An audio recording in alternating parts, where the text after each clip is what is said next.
So welcome everybody. Thank you for coming. And we're really excited to have Shana Drimal here to talk about her work with the Greater Yellowstone Coalition and specifically about the Yellowstone Bison.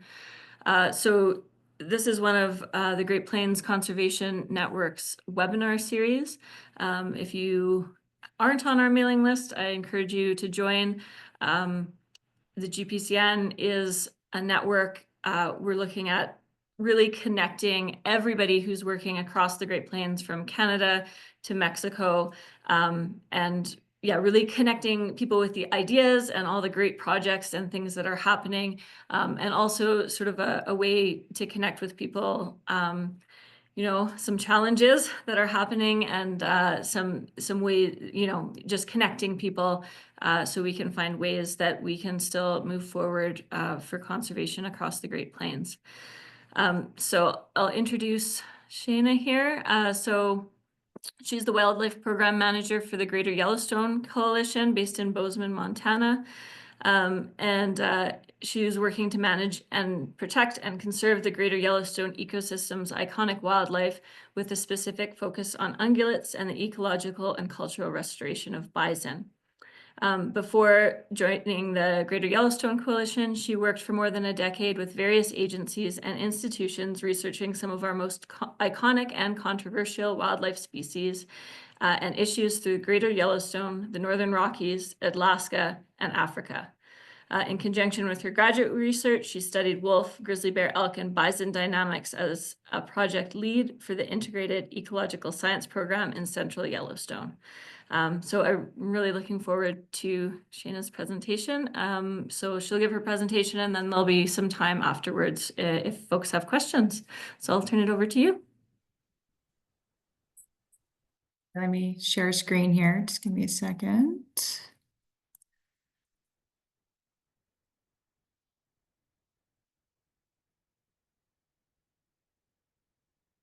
Okay, everyone see that? Okay. We good? Okay, so thank you so much for joining me today. Again, my name is Shana Drimal. I am the Wildlife Program Manager for the Greater Yellowstone Coalition. I am based in Bozeman. As Lindsay said, I'm a research biologist by trade and came to GYC just over 10 years ago now, and I lead our policies and programs aimed at restoring Yellowstone bison to tribal and public ancestral lands, as well as our ungulate migration work across the Greater Yellowstone ecosystem. I'm just really excited to join the Great Plains Conservation Network's Prairie webinar series. So thank you so much for having me today. I'm going to be talking to you all about the history of the Yellowstone bison issue, as well as my work at GYC to support the ecological and cultural restoration of bison on tribal and public ancestral lands across Greater Yellowstone and beyond. So just a little bit about our organization. GYC was founded in 1983, and we're a regional conservation nonprofit organization dedicated to working with all people to protect the lands, waters, and wildlife of the 22 million acre Greater Yellowstone ecosystem. Today, we have programs to protect the critical lands for wildlife and habitat connectivity. We're working to make Greater Yellowstone sort of a global model for resilience to the impacts of climate change. We have programs to protect the region's rivers and native fish, work to reduce human-wildlife conflicts, and programs and partnerships to support the rights, interests, and conservation priorities of Indigenous peoples. GYC has a long history of involvement with issues of bison management surrounding Yellowstone National Park, and we really consider bison one of the most treasured and iconic species in the region. Ultimately, we are working towards a future where Yellowstone bison are sustainably managed as healthy, free-roaming wildlife throughout national parks, national forests, and other suitable habitats within the GYE, and that these bison are used to restore cultural and conservation herds elsewhere on tribal and public lands across North America. But before I talk about some of this work, I thought I would provide just a little bit of background and history on the Yellowstone bison issue. So once the most abundant land mammal in North America and perhaps the world, plains bison, used to number in the tens of millions only 200 years ago. They roamed the grasslands and shrub steppes of this continent from Mexico to central Canada, engineering ecosystems and supporting the lifeblood and culture of many native peoples for millennia. According to archaeological evidence, modern bison have occupied the Greater Yellowstone area for more than 10,000 years. By 1902, however, only 23 wild bison remained, and they had found refuge in the high elevation interior of Yellowstone National Park. These were the last wild plains bison remaining in North America after the federal government began a campaign in the late 1800s to systematically wipe out the bison populations in an act of war against Native American tribes. So around the same time, Teddy Roosevelt traveled to the Dakota Territory to hunt bison. And after spending a few years in the West, he returned to New York, as the story goes, with a new outlook on life. And he sort of paved the way for the conservation movement, and in 1905 formed the American Bison Society with William Hornaday to save the disappearing bison. And since the late 19th century, the Department of Interior has been the primary national conservation steward of bison. Yellowstone National Park played a key role in the conservation of wild bison in North America, and those last remaining 23 bison back in 1902 became significant to saving our nation's most ecologically viable and genetically valuable American plains bison from extinction. In one of the first efforts to preserve a wildlife species through protection and stewardship, Yellowstone set out to recover these last remaining wild bison. And in 1902, they purchased 21 bison from private owners, 18 from a herd in Northwest Montana, and 3 bulls from the Goodnight herd in Texas, and raised them in Mammoth, and later at the historic Buffalo Ranch in the Lamar Valley. This is in Yellowstone. And then eventually these animals began to mix with the park's free roaming population. And by 1954, their numbers had grown to roughly 1,300 animals. And for a number of years, the park carefully managed the population through culling for fear that bison and elk would overgraze the park. And this happened until about 1968 when the park shifted to what's called natural regulation or ecological management, and a moratorium on culling was implemented. Bison are very prolific. So it was soon after this that the population began to grow exponentially. As you can see here on this graph, that curve starts to really shoot upward around 1970. These concerted conservation efforts through the 1900s recovered Yellowstone bison as, quote, the most valuable conservation population of bison in the world, according to the Department of Interior. Today, there's roughly 5,400 bison that call Yellowstone home. These bison represent the last descendants of the once vast herds that used to roam this continent. And not only are they the largest population of free-roaming plains bison in existence, their ecological and cultural significance cannot be overstated. They're often considered our last truly wild herd. These bison are a reservoir of some of the most valuable genetics for the long-term conservation of the species, not only because they are our most genetically pure bison herd, but because they're still exposed to a whole host of natural selection factors, and given their large numbers have retained much of their genetic diversity and many of the adaptations really that have been lost in other more domesticated and or smaller conservation herds throughout the country. And of course, many Native American tribes see Yellowstone bison as uniquely linked to their ancestral descendants, with at least 49 tribes having direct cultural and ancestral ties to Yellowstone bison and the lands and resources of the Greater Yellowstone ecosystem. No doubt, the story of bison in Yellowstone is a conservation success story in that, we went from 23 wild bison to now over 5,000 in the park today. However, this story has been fraught with controversy. Bison are naturally a migratory species, and much of their natural winter range exists in lower elevation valley bottom areas outside of Yellowstone National Park. So as numbers steadily increased over the last century, bison began resuming their natural migratory behavior to try and access these winter ranges that are north and west of the park, putting them at the center of an intense and ongoing wildlife controversy. The dotted line on this map represents what they believe to be the pre-settlement distribution of bison in this area, which extended well beyond the park to include these winter habitat areas.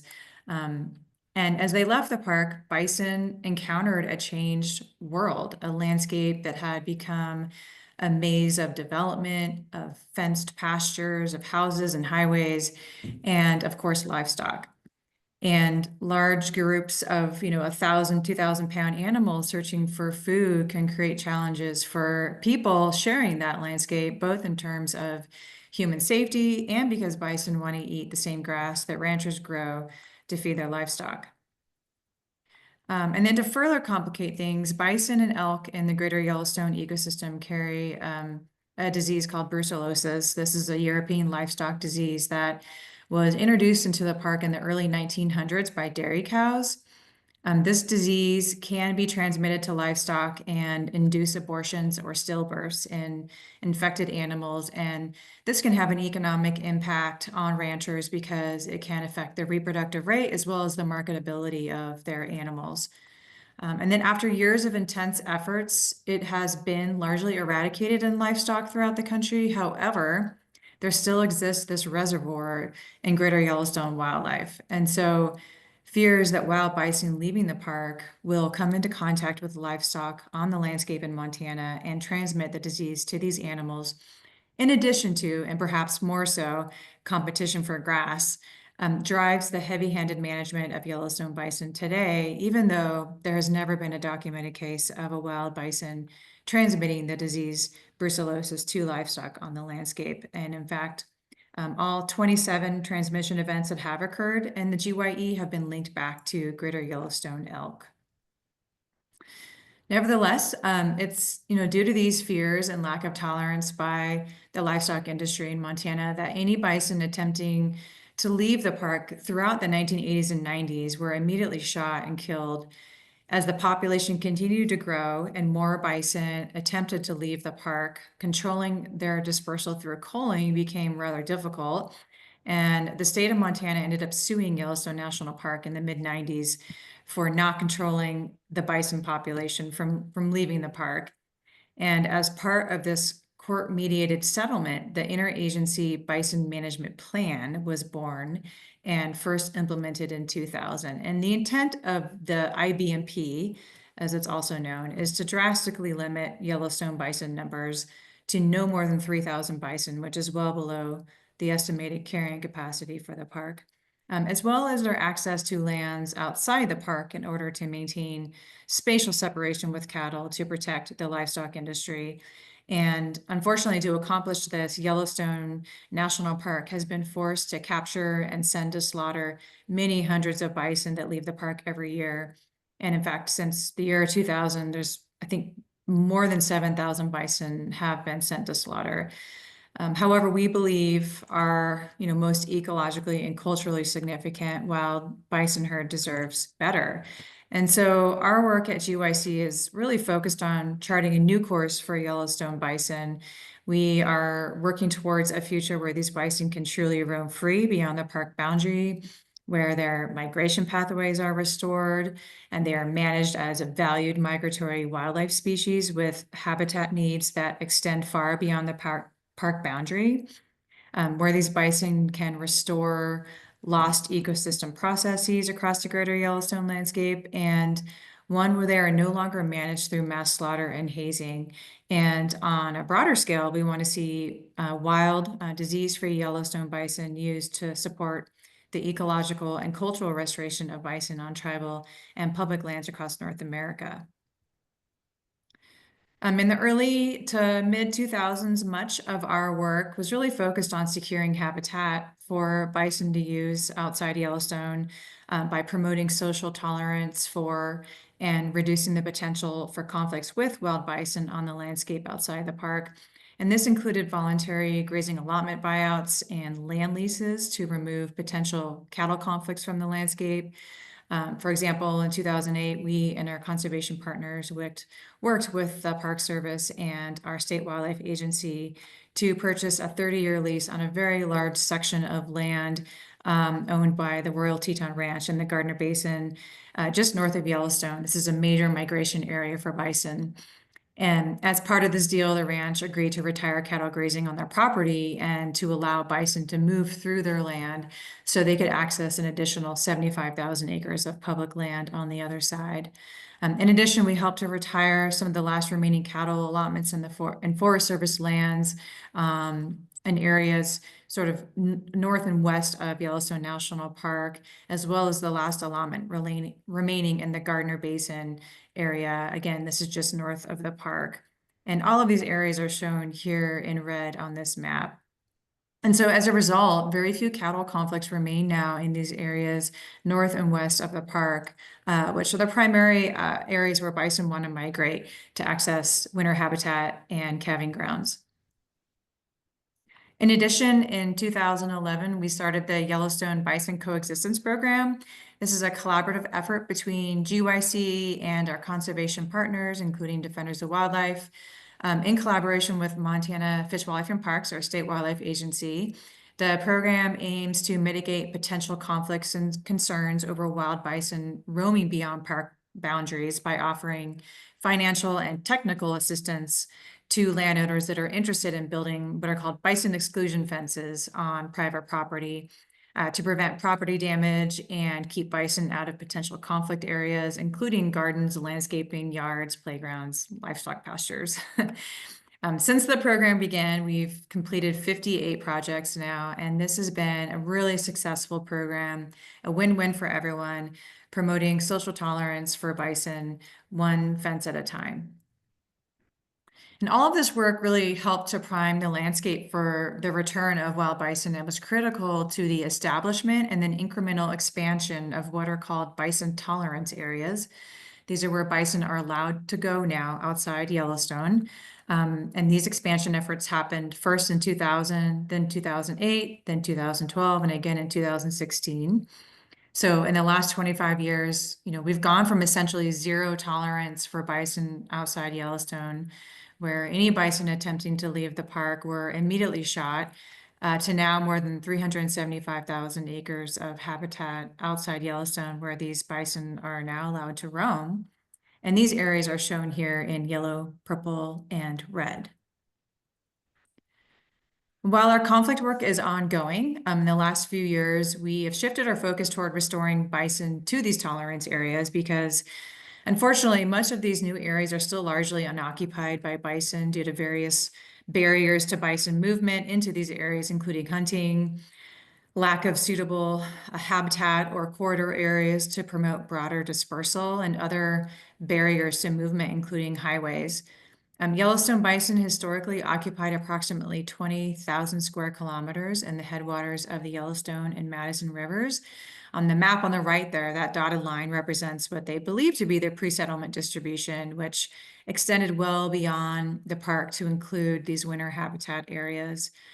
Today, you can see their range, as shown there in dark gray, is primarily restricted to Yellowstone National Park still and some small adjacent areas in Montana.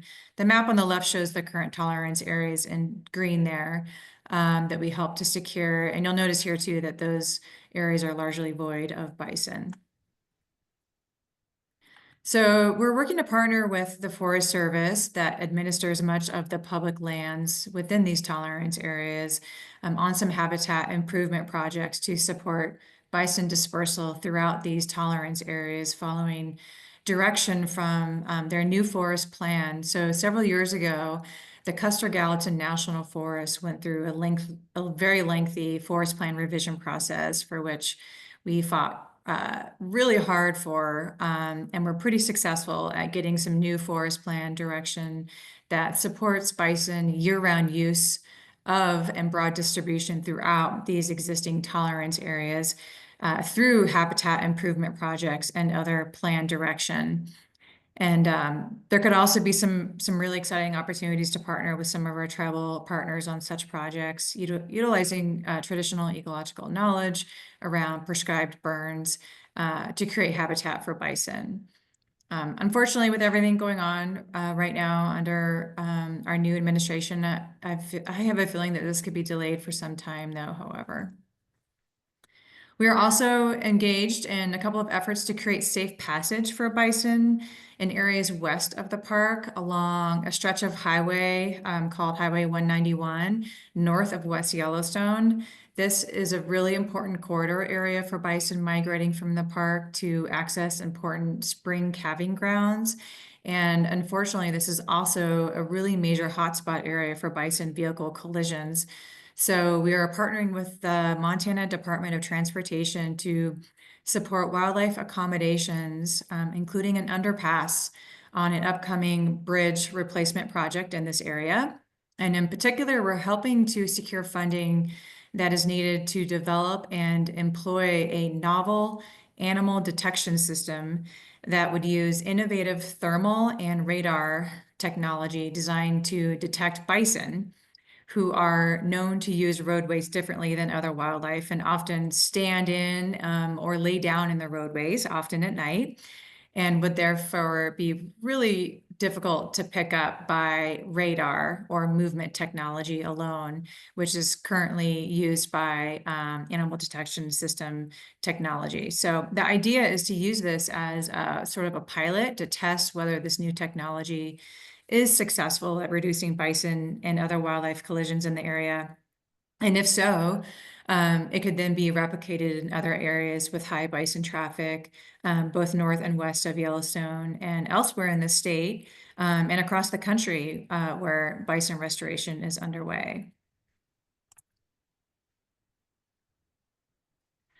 So while we've made great progress towards securing room to roam for bison outside Yellowstone and are steadily working towards restoring bison to these areas, there are many hundreds of bison still being sent to slaughter every year to manage bison numbers. And it's important to note that the population is growing exponentially at about 10 to 20% per year without human intervention.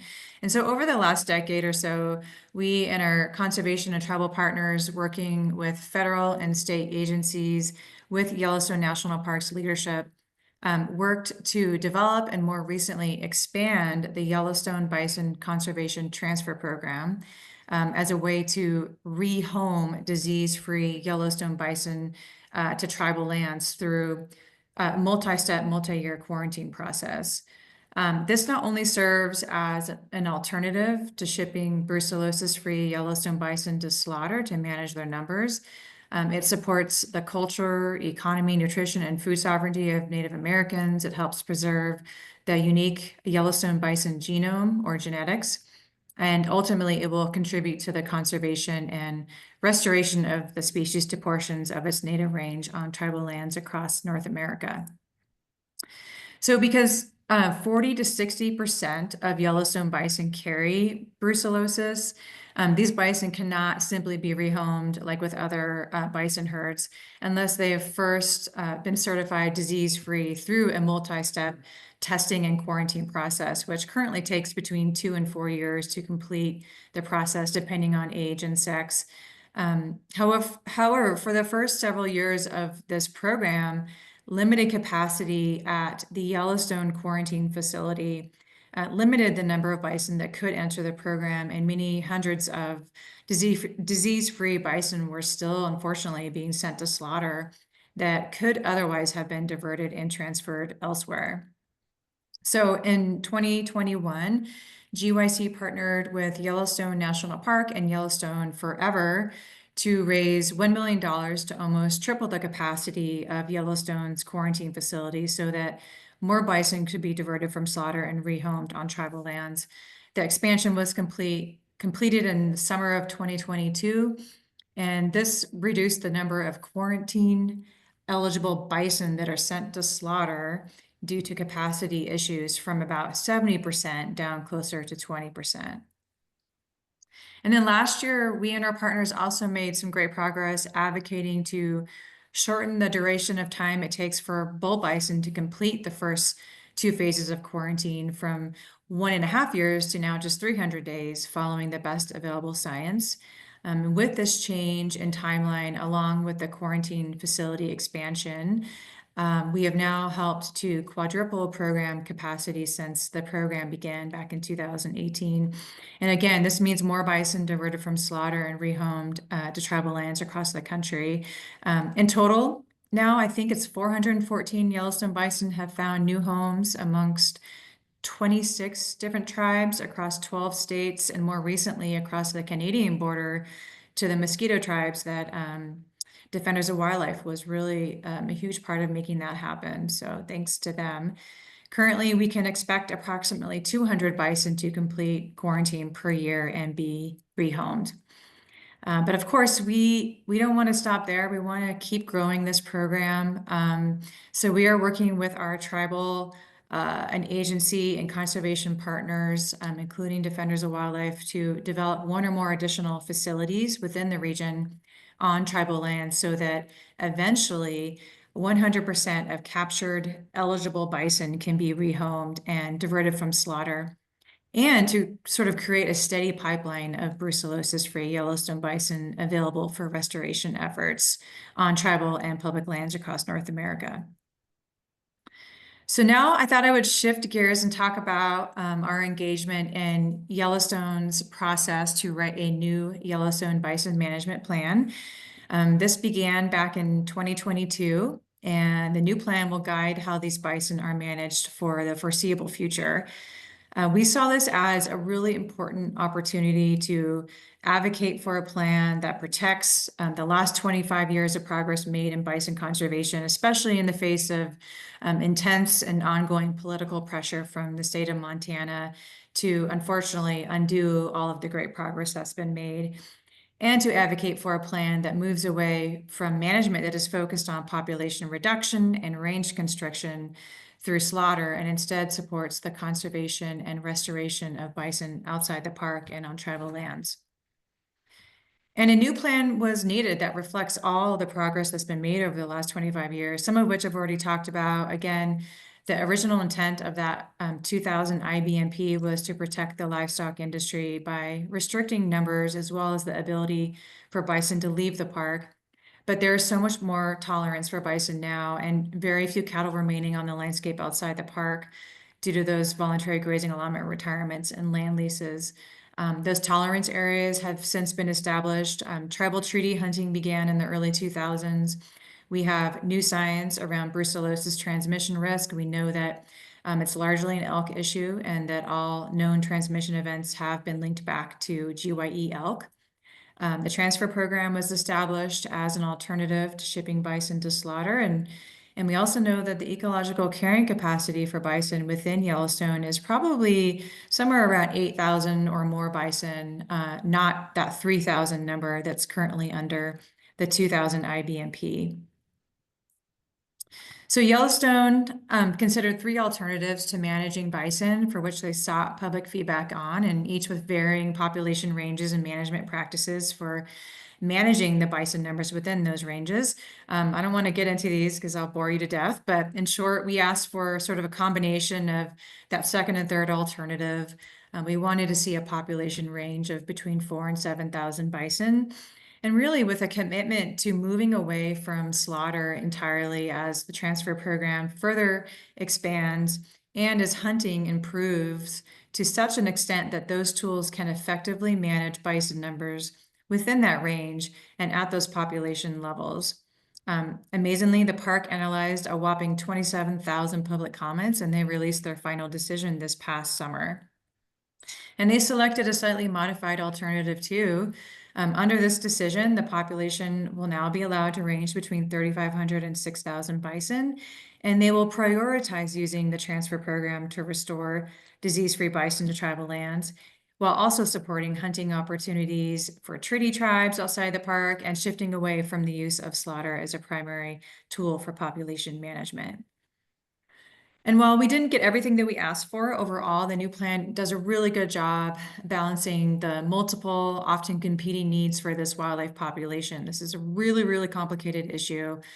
And that includes ensuring the genetic and ecological health of the herd by maintaining a minimum of 3,500 bison, supporting the restoration of bison within tolerance areas outside the park and on tribal lands across the continent through emphasis on the transfer program, and thereby supporting tribal treaty rights and reconnection with these bison, with also heeding the need for ongoing population, disease, and conflict management. Despite this, Montana Governor Gene Forte has continually expressed strong opposition throughout this whole process, threatening to pull the bison tolerance areas where bison are allowed to go outside the park and pursue litigation if the park did not consider a population limit of 3,000 bison, as well as whole herd vaccination against brucellosis. These are both purely political asks with, very little probably no scientific justification. So we were not surprised to learn on New Year's Eve that Montana's governor, together with the Department of Livestock and Montana Fish, Wildlife, and Parks, our state wildlife agency, had filed a lawsuit against the Department of Interior and Yellowstone over this new plan.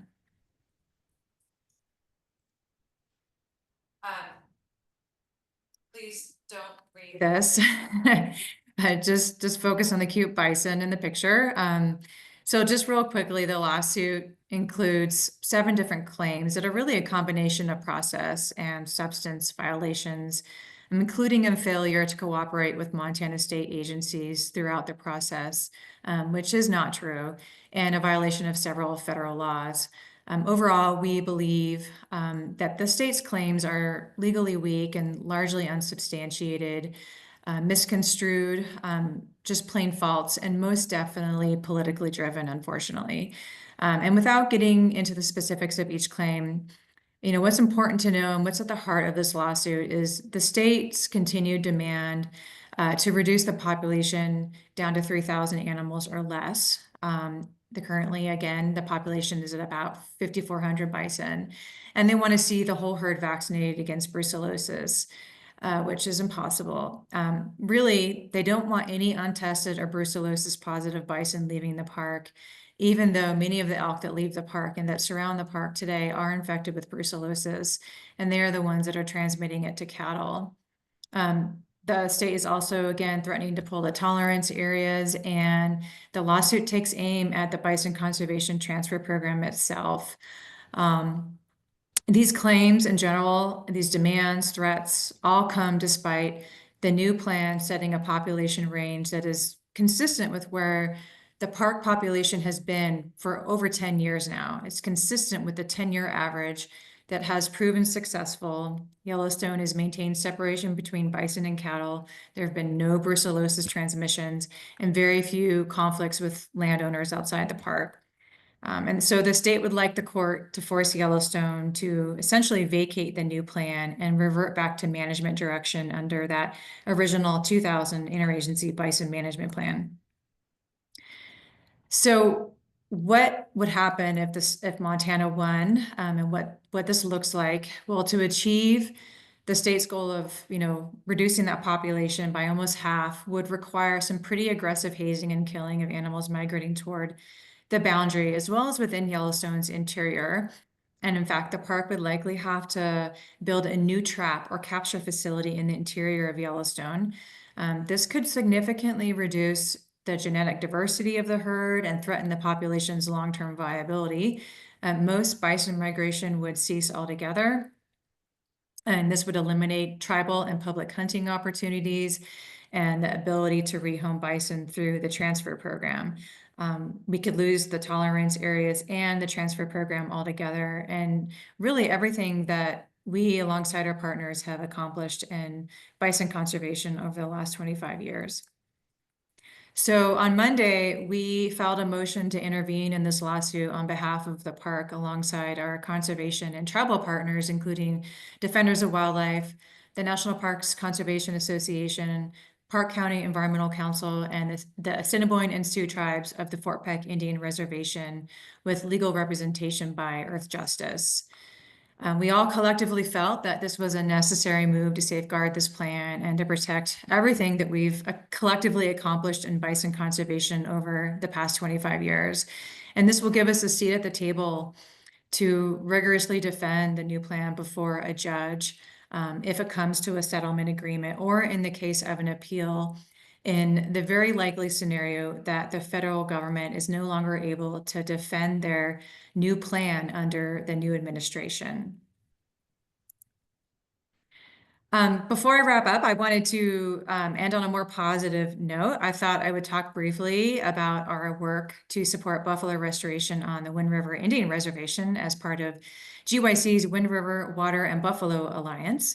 The primary goals of the alliance includes partnering with the Eastern Shoshone and Northern Arapaho tribes and the National Wildlife Foundation's Wind River Tribal Buffalo Initiative, to develop buffalo herds of over 10,000 animals on many hundreds of thousands of acres on the Wind River Reservation. There are currently about 190 bison, I think, on about 3,000 acres. And doing this to support indigenous wildlife conservation, food sovereignty, support grassland health, biodiversity, and climate resiliency. And we're working to secure this habitat through various land acquisition, purchases, repatriation, and through conversion of grazing allotments from cattle to buffalo through voluntary allotment buyouts and leases. Long-term, the goal is to eventually connect these buffalo herds to historic seasonal migration routes on adjacent federal public lands through potential tribal federal co-management agreements with the Forest Service. And this effort also includes working with elders and leaders to codify tribal policy that safeguards long-term management of buffalo, ancestral foods, and other resources. And then lastly, in recent years, we have really prioritized and made a commitment to supporting tribal interests, rights, and inclusion in the stewardship and management of our public lands and wildlife, including buffalo. As you all know, returning buffalo to indigenous cultural lands on reservations and to federal public lands represents much needed hope and healing for many Native peoples. It also has significant implications for the restoration and revitalization of tribal sovereignty, culture, food security, traditional ecological knowledge, health, and so much more. So as part of this effort, we've hosted multi-day intertribal gatherings on the Wind River Reservation, as well as in Jackson Hole, and plan to do more of these gatherings. They include tribes and tribal leaders, indigenous activists, federal agencies, and nonprofits. And the idea is to create a space to elevate indigenous voices, a space for productive, actionable conversations about the future of indigenous inclusion and the stewardship and management of public lands and wildlife, and opening the door for new collaborations and partnerships to support tribal interests and rights. We've also hosted Buffalo Treaty signing ceremonies to help bring together tribes in a unified voice in partnership with agencies, researchers, and conservation groups as part of the Buffalo Treaty, and an intertribal alliance to restore bison to 6.3 million acres of tribal and public ancestral lands between the US and Canada. Thank you so much for listening, and I think we have time for questions. Yeah, absolutely. Thanks, Shana. That was really wonderful. If you've got questions, you can either raise a hand or drop it in the chat. I think there was a question. Oh, yeah, there's one from David in the chat here. What is the state of Idaho's position on the NPS plan? Yeah, that's a good question. As far as I know, Idaho has stayed pretty quiet on the Yellowstone plan. There really aren't any bison that move into the state of Idaho. They're essentially outlawed in Idaho. So it's kind of a non-issue, amazingly. I do think that there are some efforts and some groups that are trying to work on some buffalo conservation in Idaho, and we'll see how that moves forward. Wouldn't it be easier to vaccinate cattle for TB rather than wildlife? Yeah, so the real issue, main issue here is brucellosis, and there is a brucellosis cattle vaccine currently being used, and all cattle within the Greater Yellowstone Ecosystem designated surveillance area are required to be vaccinated. However, it's not 100% effective. And so that's unfortunately the problem here. And I think, there's been a lot of push in recent years to remove the bacterium brucellosis. It's been on the select agent list. And essentially what that means is that it's been research, the ability to do research has been protected due to fears of it being used in biological warfare. And so there's all this red tape around doing better research. Just recently it was removed though from that list. And so I think everyone's hoping that, and I think actually Canada is working on a brucellosis vaccine hopefully soon here, should be coming out. But yeah, I think there's going to be movement now to develop some more effective vaccines and potentially even in wildlife. I think Shami had a question, and then we've got one more in the chat after that. Shana, oh my gosh, what an awesome presentation. Thank you so much. It was so comprehensive, and so appreciate Greater Yellowstone Coalition, and we're a proud sponsor as well with you all and partner. Just wanted to ask you, and you touched on this with your presentation, but what would you say has been like a conservation achievement with Yellowstone bison, and what is the goal of GYC, going forward with the challenges that you face as you described in your presentation? Well, I think, we've made a lot of conservation headway, I think, in the last, couple of decades. I think the establishment of those tolerance areas was a huge lift, and that took a lot of work.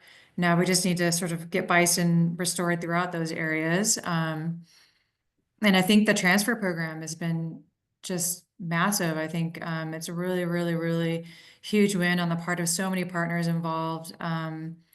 And I think what would be really, really cool going forward is just continuing to grow that transfer program and establishing some new quarantine facilities on other tribal lands and really bringing it to scale so that, eventually, all eligible bison in Yellowstone that are essentially testing disease-free at the first phase of the process, could go through that process and be rehomed, so that we can maximize the number of bison that we get out of the park alive and restore them to tribal lands.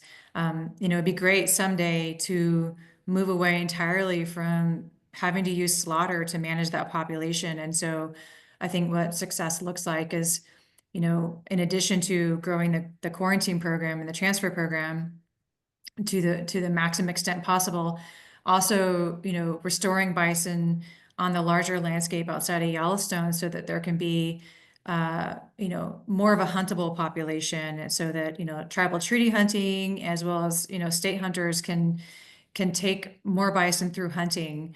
And it's more spread out on the landscape so that, that basically those two tools can become the primary means to manage the Yellowstone bison population, and we can stop sending bison to slaughter. Awesome, thank you. So there's one question in the chat here, and then we'll go to Peter. So the question in the chat is, how's the new administration's take on the issue? And I'm not. And I don't know, we don't exactly know the answer to that quite yet. We're sort of standing by. It's been pretty quiet, and as far as the park knows, they're not really sure either. They're still, waiting on a new Park Service director, and so I think it remains to be seen how the new administration is going to sort of take this whole issue. Hi, I think I'm next up. First of all, I'm Peter Dratch, and my background is in wildlife genetics. And you did a wonderful job of explaining what happened with the Yellowstone bison, including mentioning the 3 bulls from Texas. because now the most recent genetics shows, in fact, that they probably did have some effect, and there's some tiny amount of domestic cattle genes in the Yellowstone genome, which some of us think is okay. We've seen it in all of the other populations of Department of the Interior herds. But what it does mean is that it moves us from this notion of genetic purity to which, especially when talking with Native peoples, is really important to move away from this whole notion that to be selecting for wildness rather than purity. And I'm wondering if you can speak to how both the park and all the groups around supporting the park are moving away from this whole notion that Yellowstone animals are unique because they're pure rather than because they're subjected to so many more processes of natural selection. Yeah, well, that's exactly it. I mean, unfortunately, yeah, it doesn't seem like there are any 100% genetically pure wild bison anymore. But again, and I think I pointed to this in the presentation. I think what does make Yellowstone bison really special is the fact that they're still very wild. They live in this like varied ecosystem. They're still exposed to all these natural selection factors, predation, competition for mates. And, I worked as a research biologist in the interior of Yellowstone for a long time in the winters and saw, all of this happening firsthand and, seeing these animals that were weak and weren't going to survive and seeing the animals that did succumb to predation. And so those pressures are still alive and well in Yellowstone. And, I do know that they seem different to folks. And I know that, Fort Peck, they receive, these bison that complete the quarantine program. They have their assurance testing facility up there, and they are in charge of sort of that last phase of quarantine. And I have been up there visiting that place before, and Robbie Magnan, who runs that whole operation, said to me, that these bison, they're different. They're not only larger, but they're more robust. They do better. Yeah, they're just completely different, from a lot of the other bison that they get from other places. And so I think it's just important to just kind of go back to that. And like, they're a very special bison population for all of those reasons. And yeah, and in a lot of ways it does help, I think open up some doors, because we're not so worried about maintaining the purity, right? At this point, it's more about like using those bison to insert, some of that wildness, and relatively pure genetics into other herds, and sort of, creating a meta population of bison, throughout the continent, really. Thanks for elaborating on that. Yeah. So Suzanne had a question. I'm not sure if maybe you've answered it. So Suzanne, can you just drop that in the chat, and we'll go to Kat, has her hand up. So much for the presentation. I've just got one quick question. So you're saying that it would be nice to get away from the slaughter side of things, but I'm just wondering, does that slaughter aspect help to fund some of the transfer program? It does not, no. I will say the one silver lining with the slaughter program, though, is that all of that meat and those hides do go to reservations to support tribal food programs and such. So I know it does get a bad rap, but the meat's not going to waste. That's for sure. Awesome. Yeah, I was just wondering if there was profit off of those that were being slaughtered, if that was helping, to fund some of the other programs. But thank you. And then just one other question, if I can sneak it in. With the transfer program, I imagine some of those tribal lands would have some opposition from people bordering those tribal lands, like you mentioned around Yellowstone. Do you help support those Indigenous groups through that, or how does that work? Yeah, absolutely. In fact, it's not just around reservations, it's even within reservations, because a lot of the reservations, have the same sort of livestock constituent and cattle grazing, issues that are happening off reservation, right? And so a lot of the issues are kind of, you know, very similar both on and off reservation that we're dealing with. And so we work, you know, very closely with Wind River. Some of the other organizations, like maybe Shami can speak to this, work you know, farther out of the Greater Yellowstone ecosystem and working with other tribes, and maybe she could speak to some of the work there. But yeah, as far as the Wind River goes, you know, we're using some of the same tools that we have off reservation, like voluntary grazing allotment buyouts, a lot of just like public outreach, community conversations, you know, working with our partners and helping the tribes to, you know, create a situation and do this in such a way that, you know, we're not trying to like, you know, kick cattle off the landscape, right? But, you know, how can we do this in such a way where we can have more of a shared landscape and we can make room for, you know, buffalo conservation within reservations? Thank you so much. Great. Yeah. I'll do one more call for questions.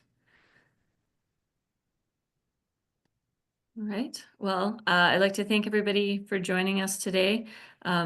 If you found today's webinar valuable, I encourage you to go to our website and make a donation so that we can continue to produce webinars like this, as well as our e-newsletter. And again, an enormous thank you to Shana. That was a really fabulous presentation, and we really enjoyed it. Thank you guys. Thank you so much for having me. That was great.